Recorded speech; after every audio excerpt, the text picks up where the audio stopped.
Bonsoir à tous et bienvenue dans le journal. Voici les titres. Les Ivoiriens sont sous le charme du pont d'Alassane Ouattara. Le 5e pont d'Abidjan qui relie les communes de Cocody et du Plateau attire tous les jours de nombreux visiteurs. Et cela depuis son inauguration. Un challenge a même été lancé sur les réseaux sociaux pour promouvoir cet ouvrage d'art ainsi que la destination Côte d'Ivoire. Reportage à suivre. Au Niger, une attaque de terroristes présumés a fait 17 morts dans les rangs de l'armée. Une attaque survenue près de la frontière du Burkina Faso, dans le nord-ouest du Niger. Cette attaque survient avant une réunion militaire ouest-africaine qui doit se pencher sur les modalités d'une possible intervention armée pour restaurer l'ordre constitutionnel dans ce pays. Voilà pour le sommaire. Vous suivez le 19h30 et vous faites toujours bien.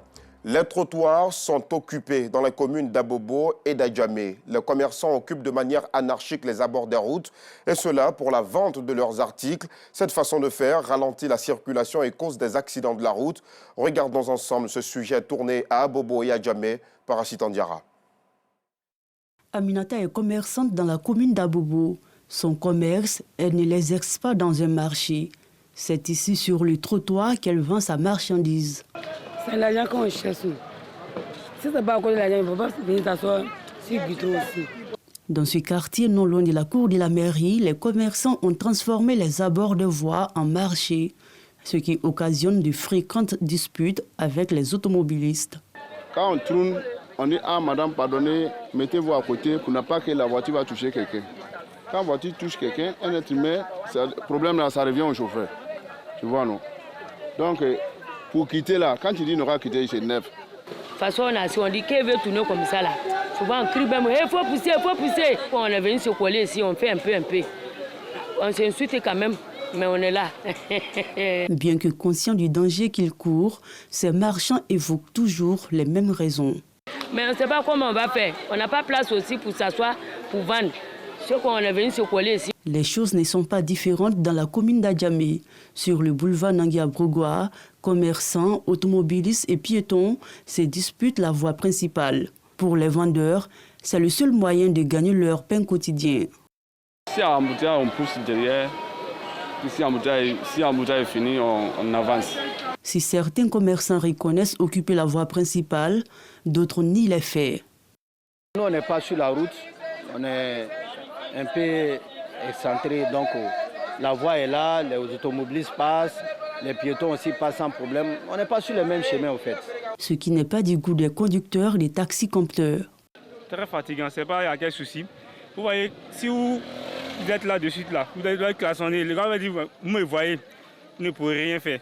Et en faisant une marche arrêt, si vous touchez quelqu'un, ça devient un problème. Vous voyez un peu, sinon c'est très difficile. On ne sait pas comment on va faire pour pouvoir régler ce problème. En cas de clientèle, des commerçants s'installent aux abords des routes et flirtent avec la mort. Cette occupation anarchique des voies a coûté la vie à plusieurs. Elle est combattue par les forces de l'ordre dans presque toutes les communes du district d'Abidjan. Mais cette mauvaise habitude a la peau dure. Dans le chapitre de la santé, l'ONG EMO a fait du bien-être du couple mère-enfant sa priorité. L'organisation mène depuis sa création des campagnes de sensibilisation dans le cadre de l'amélioration de la santé de la reproduction. À l'étape de l'Omocancro, dans le département de Thiébissou, les récentes activités de l'ONG ont profité à plus de 500 femmes. Il s'agit notamment du dépistage du cancer du col de l'utérus, la prise en charge des femmes enceintes et la sensibilisation à fréquenter les centres de santé. Le reportage sur place de Léon Brou. Centre de santé de l'Omocancro, localité située dans le département de Thiébissou. Des femmes sensibilisées au dépistage du cancer du col de l'utérus. L'accent est mis par l'ONG EMO et ses partenaires sur les femmes enceintes. Elles sont exhortées à fréquenter les centres de santé pour des consultations prénatales, gage de la santé mère-enfant. Venez les voir, les sages-femmes, elles sont à côté de nous. Souvent même vous habitez dans la même maison, c'est que vous avez deux doigts à dos comme ça. Mettez des problèmes, vous ne partez même pas voir les sages-femmes pour leur dire j'ai tel souci. Quelle est la conduite à tenir? Vous voyez mieux. Vous ne partez pas les voir. Alors qu'est-ce qu'on a pour vous? Aujourd'hui, l'État de Côte d'Ivoire fait de la lutte contre la mortalité maternelle infantile son bâton de pèlerin. Donc ce genre d'action, nous ne pouvons que être heureux et encourager, n'est-ce pas, l'ONG EMO à continuer dans cette dynamique.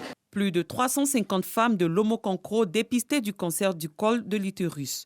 À 130 autres, toutes des femmes enceintes, l'ONG EMO offre des examens biologiques, notamment des échographies. Il s'agit de lutter contre la mortalité du couple mère-enfant et surtout la mortalité maternelle en couche, cheval de bataille de l'ONG EMO, qui bénéficie à cette étape de l'Omokankro de l'appui du Lions Club de Thiébissou et de celui de Soubri. Un reportage commenté, comme vous le constatez, par Maïssa Kogei. La Fédération des ONG d'Adjamé a procédé samedi dernier à l'opération Grand Ménage dénommée « Des couleurs pour ma cité ». Cette initiative de l'Agence nationale de gestion des déchets a vu la participation de plusieurs volontaires. Justin Kwasi, Bintou Pekele. Venus de toutes les communes d'Abidjan, ces volontaires participent à l'opération Grand Ménage à la cité Les 5 Tours d'Adjamé. Dénommée « Des couleurs pour ma cité », cette initiative de l'ANAGED, Agence nationale de gestion des déchets, est exécutée par la FETIER, Fédération des ONG d'Adjamé. Le grand ménage qui a été instauré, c'est pour amener nos concitoyens, les habitants, là où se trouvent les différents projets, à s'accaparer l'attitude et les bonnes habitudes à avoir dans la gestion de l'entretien de leur environnement, à savoir le nettoyage quotidien de leur cadre de vie, parce qu'un cadre de vie sain et propre, il y va de la santé de tout un chacun. Pour ces volontaires, cette opération de salubrité est une nécessité. La propreté éloigne la maladie et c'est notre vocation. Alors à tout endroit où on dit il y a l'opération Grand Ménage, nous sommes présents. Nous représentons toute la Côte d'Ivoire pour faire ce travail. Ça nous plaît d'être là. Il faut la cohésion sociale avec les habitants pour pouvoir nettoyer, il faut faire la propreté. Le fait de se retrouver ensemble et puis travailler en collaboration, je pense que c'est si beau. L'opération Grand Ménage, version des couleurs pour ma cité, est à sa 2e édition. Un tournoi de football placé sous le signe de la paix et la cohésion sociale s'est tenu le dimanche 13 août 2023 au complexe sportif d'Abobo. L'initiative est de l'Association des jeunes dynamiques pour le progrès de la commune cité. Yacouba Koulibaly à Sitandiara.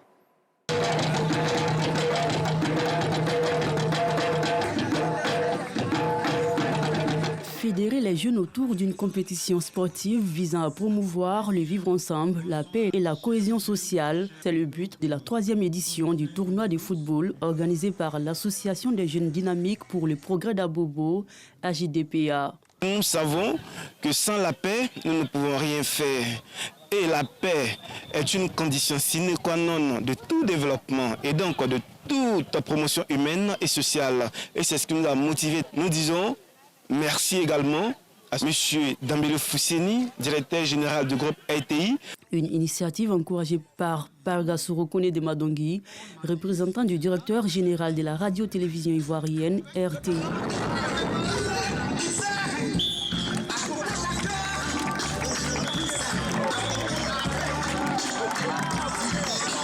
La personnalité que nous représentons ici, le directeur général de la RTI, Dambele Fousseni, est un homme épris de paix. Il ne pouvait ne pas associer son image à ce grand tournoi qui est à sa 3e édition autour de la paix, la cohésion et la réconciliation. Il a demandé, n'est-ce pas, d'encourager, de féliciter l'association des jeunes dynamiques pour la paix d'Abobo.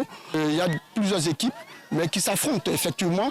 Mais il faudrait que le fair play, n'est-ce pas, soit privilégié. Débuté le 13 août dernier, ce tournoi de football placé sous les signes de la paix et la cohésion sociale prendra fin le 10 septembre prochain. Il oppose 8 équipes réparties dans 2 poules. Dans le chapitre religion, les fidèles musulmans ont présenté les vœux du nouvel an islamique au guide suprême, le Cheikh Al-A'imma Ousmane Diakité. Et pour l'an 1445 de l'Hégire, il lui souhaite beaucoup de santé et de réussite à la tête de la communauté musulmane du pays. La cérémonie s'est déroulée à la grande mosquée de la Riviera Golfe, hier mardi 15 août 2023, à Sitandiara.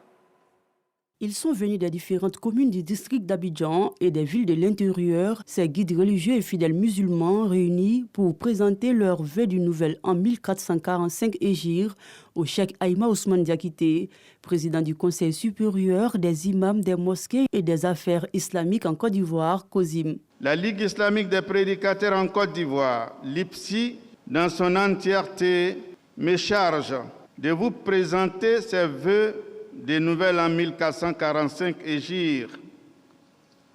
Elle me charge également de vous assurer du renouvellement de son engagement vis-à-vis de vous en tant que guide suprême de la communauté musulmane de Côte d'Ivoire, ce qui implique son adhésion à votre vision de guide rassembleur et réconciliateur. Cette présentation de vœux est une opportunité pour l'ensemble des leaders religieux musulmans, des prédicateurs et des présidents d'associations islamiques de féliciter et d'encourager les guides suprêmes de la communauté musulmane de Côte d'Ivoire pour son combat perpétuel dans la promotion de l'islam, mais aussi pour son engagement acharné à promouvoir la paix et la cohésion dans le pays. Au nom de toutes les organisations de jeunesse islamique, je voudrais vous réitérer notre détermination et notre engagement à demeurer conforme à vos prescriptions afin de garantir à la Côte d'Ivoire et par ricochet à la communauté musulmane la paix, la cohésion et le bien-être mérités. Le président du COSIM a quant à lui invité la communauté musulmane dans son ensemble à mettre en place des structures de défense des droits de l'homme, non sans exhorter les fidèles à être des artisans de paix et à privilégier l'amour du prochain. Je voudrais lancer un appel aux cadres musulmans. Les musulmans sont dans les organisations différentes, mais il n'y a pas une organisation musulmane de défense des droits de l'homme, alors que le concept des droits de l'homme en islam est fabuleux. Parce que les droits de l'homme en islam, dont nous devons faire la promotion, commence avant la naissance de l'homme, pendant sa vie sur terre et après sa mort. Oui, c'est ça le droit de l'homme en islam. Les cadres, je vous en prie, ceux qui ont des compétences dans des domaines, mettez-vous ensemble et créez une organisation des musulmans de défense des droits de l'homme. La rencontre a été marquée par la remise des prix et des tableaux d'honneur aux meilleurs élèves des écoles confessionnelles islamiques. Prières et bénédictions pour les élections locales apaisées le 2 septembre prochain ont mis fin à cette cérémonie de présentation de vœux au président du COSIM. La Côte d'Ivoire a été brillamment représentée au 9e jeu de la francophonie à Kinshasa, en République démocratique du Congo. De retour au pays, les médaillés ont reçu les félicitations du ministre des Sports et des Loisirs. Il était accompagné de sa collègue de la culture et de la francophonie. Le point complet d'Arsène Kouassi. 15 médailles, dont 6 en or, 5 en argent, 4 de bronze. Des performances non négligeables qui ont permis à la Côte d'Ivoire de terminer 7e sur 34 pays participant aux récents Jeux de la francophonie disputés à Kinshasa, en République démocratique du Congo. C'est donc à juste titre qu'ils ont été reçus par le ministre des Sports, Paulin Claude Danho, qui avait à ses côtés sa collègue de la culture et de la francophonie, Françoise Remac. Nous avons vu de véritables modèles, de modèles inspirants, des modèles de jeunes qui portent des valeurs autour du travail, autour de l'abnégation, autour du sacrifice. Et tous ces sacrifices et toutes ces valeurs ont porté aujourd'hui leurs fruits. Félicitations, encouragements et honneur et hommage à la Côte d'Ivoire rayonnante grâce à vous. Au nom du Premier ministre, chef du gouvernement, et bien sûr au nom du président de la République qui nous a mandatés pour conduire cette mission, vous avez rempli votre contrat à tout point de vue. Bravo à vous et vous faites notre fierté. Tout comme les médailles des 9e Jeux de la francophonie, les athlètes des arts martiaux chinois ont été félicités par le premier responsable du sport ivoirien après avoir glané 21 médailles au 8e championnat d'Afrique de Wushu tenu du 20 au 25 juillet à Abidjan. C'est un rêve pour chaque athlète d'être reçu par le ministre. Et là, je pense que ce rêve est réalisé.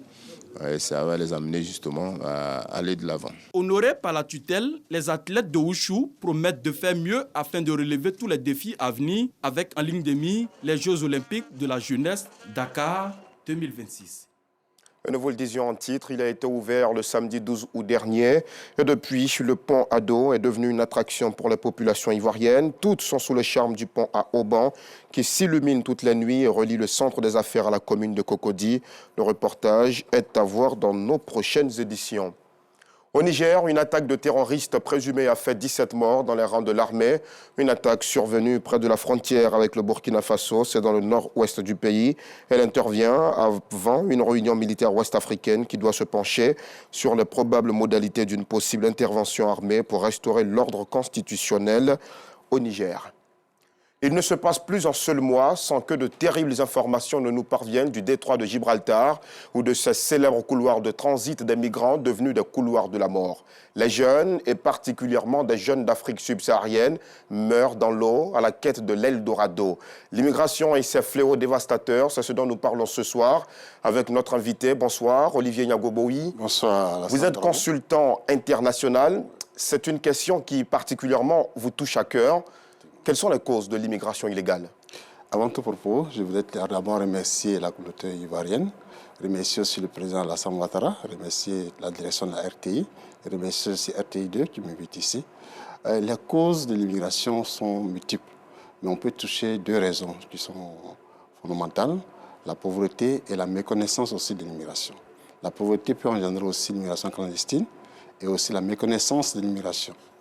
Oui, d'accord. Les conséquences, on les connaît assez. De nombreux jeunes, puisque ces nombreux jeunes africains et ivoiriens aussi meurent dans l'eau en essayant donc de rejoindre l'Europe. En Côte d'Ivoire, la ville de Daloa est présentée, vous allez nous le dire, à tort ou à raison, comme l'un des plus grands passeurs. Est-ce qu'il n'y a pas des actions particulières qui doivent être adoptées à Daloa pour éviter que ces jeunes-là partent se donner à la mort? En fait, Daloa, j'ai visité Daloa dans ce temps-ci. Mais j'ai remarqué qu'il y a eu plus d'actions qui sont menées dans ce sens-là pour freiner l'immigration clandestine. C'est vrai que Daloa est réputé pour passer sur la mer. Mais vous voyez qu'il faut mener à bien. Les actions que nous menons, c'est pour freiner ce genre d'immigration. Nous avons mené des actions publicitaires, nous avons mené beaucoup de choses à Daloa, fait des campagnes. J'étais même à Daloa, j'ai fait une conférence sur l'immigration clandestine. Mais ce qui m'intrigue, c'est que on ne peut pas aller traverser l'eau avec des centaines de milliers de banques en poche. Il y a une raison fondamentale qu'il faut se poser. Est-ce que c'est dire que l'Africain ou les Ivoiriens ne sont pas conscients de leur propre vie? Parce que chez les Blancs, ce n'est pas le paradis. Nous avons notre pays à nous et nous sommes fiers d'être Ivoiriens ou Africains. Si on veut voyager, respectons les normes de l'immigration.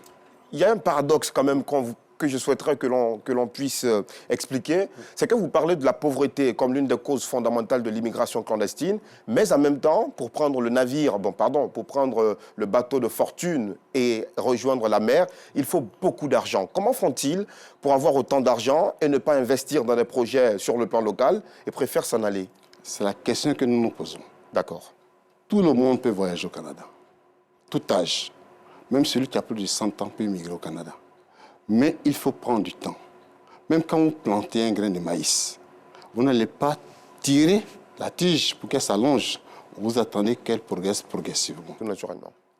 Toute immigration prend du temps. Même quand Dieu a appelé Abraham, vas-y. Abraham a respecté la voie de Dieu. Abraham n'a pas pris un chameau pour aller. En tout état de cause, vous voulez voyager, prenez votre temps. Chez les Blancs, ce n'est pas le paradis. Il y a aussi l'enfer là-bas. On souffre. Et justement, mais il faut aller là-bas dans les bonnes conditions. Dans les bonnes conditions. Peut-être ne sont-ils pas assez informés des réalités que certains migrants avant eux vivent là-bas. Et quand vous parlez avec certains jeunes Africains qui même souvent là-bas, dans les capitales européennes, vivent de la misère, ils ne vous disent pas la vérité. En tant que consultant international et acteur très engagé, quelles sont les initiatives que vous adoptez? Moi, je prends mon exemple à moi. Oui. J'étais un ancien agent de CIE. J'étais à Yopougon. Mais j'ai économisé mon argent pour voyager. J'ai pris mon temps pour me rendre... Vous avez pris l'avion, il faut le préciser, oui, dans un cadre légal. Dans un cadre légal. Oui. J'ai immigré légalement. L'immigration n'est pas... On peut penser voyager, oui.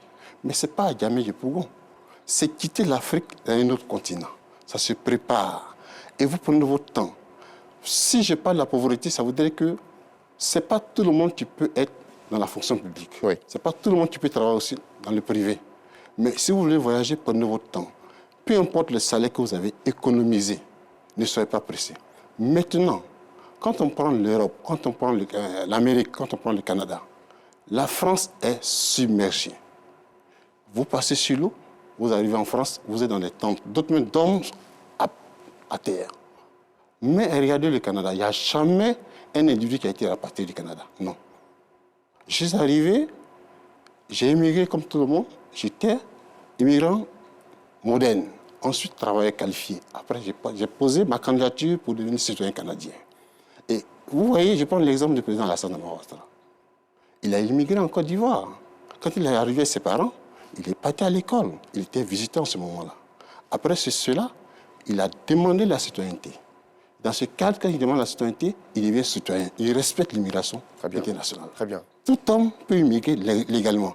Mais si vous refusez d'immigrer légalement, vous fuyez Dieu. Nous allons encore trouver Dieu sous la mer. Tout naturellement. Prions Dieu que l'immigration légale soit la voie, en tout cas privilégiée par ces jeunes Africains. Olivier Nyago-Bowi, merci beaucoup d'être passé par le 19h30. Merci d'avoir sensibilisé à travers notre édition sur les dangers de l'immigration illégale. Mesdames et messieurs, ce journal est à son terme. Merci à vous aussi de nous avoir suivis. L'information revient à 12h30 demain. Je vous retrouve à la même heure, si Dieu le veut. Merci.